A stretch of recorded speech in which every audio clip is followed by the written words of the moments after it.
जालन्याच्या गोभक्त गोशाळेच्या विश्वस्तांनी मानले राज्य शासनाचे आभार। गाईला राज्यमातेचा दर्जा दिल्याने जालन्यात गोभक्तांनी गोशाळेच्या विश्वस्तांनी केले सरकारचे अभिनंदन। दिनांक 2 ऑक्टोबर रोजी सकाळी 9 वाजता जालन्याच्या गोभक्त गोशाळेच्या विश्वस्तांनी राज्य शासनाचे आभार मानले।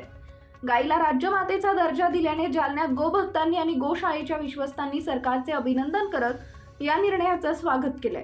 कृषी पशुसंवर्धन, दुग्ध व्यवसाय विकास व मत्स्य व्यवसाय विभागाचे उपसचिव निभा मरोळे यांनी देशी गायींना राज्यमाता गोमाता घोषित करण्याच्या शासनाबाबतचा निर्णय सोमवारी जारी केलाय। या ऐतिहासिक निर्णयाचे जालना येथील गोभक्तांनी स्वागत केलंय। आज शहरातील पांजरापोळ गोशाळेत गोभक्त, गोसेवक आणि गोशाळेच्या विश्वस्तांची बैठक बोलवण्यात आली होती। या बैठकीत राज्य सरकारच्या ऐतिहासिक निर्णयाचं स्वागत करत गोसेवकांनी राज्य शासनाचे आभार मानले। यावेळी उद्योजक घनश्याम शेठ गोयल, राम मंदिरची पुजारी मनोज महाराज गौड, जालना विधानसभा प्रमुख भास्कर दानवे, दिलीप राठी, हिंदू महासभेचे प्रदेश संघटन मंत्री धनसिंग सूर्यवंशी, हिंदू महासभेचे जिल्हाध्यक्ष ॲडव्होकेट ईश्वर बिलोरे यांसह गोभक्त उपस्थित होते। कार्यक्रम घेण्यात आलाय। आज पांजरापूर गोशाळेमध्ये संपूर्ण गोभक्त आणि गोशाळा चालवणारे सर्व अध्यक्ष संचालक यांना एकत्रित बोलवण्यात आलं।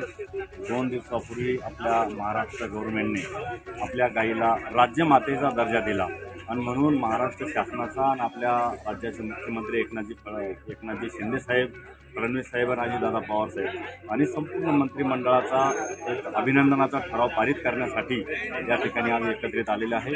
आणि पांजरापोळ ही गोशाळा जालना शहरातील एक नामांकित आणि खूप जुनी अशी ही गोशाळा या ठिकाणी आहे आणि अत्यंत दर्जेदार असं काम संपूर्ण शहरातील उद्योगपती असतील, सर्वसामान्य जनता असेल या ठिकाणी सेवाभाव करतात आणि श्रमदान करून या गायीची सेवा या ठिकाणी करतात। अशा प्रकारचा कार्यक्रम आज या ठिकाणी आयोजित करण्यात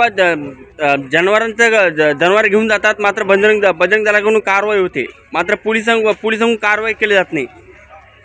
आता जसं राज्य शासनानं 50 रुपये प्रत्येक गाईला दररोज चाऱ्यासाठी दिले, बजरंग दलाच्या मार्फत बजरंग दलाच्या वतीनं ज्या काही बिगर कायदेशीर गायी किंवा गोरे बैल जे घेऊन जाण्याचं काम होतं आणि ते त्या ठिकाणी पकडतात, पोलिसांच्या ताब्यात दिल्याच्या नंतर पोलीस कायदेशीर त्यांच्यावर कारवाई करण्याचा प्रयत्न त्या ठिकाणी करतात आणि अनेक वेळेला तशी कारवाईसुद्धा पोलिसांनी केली आहे।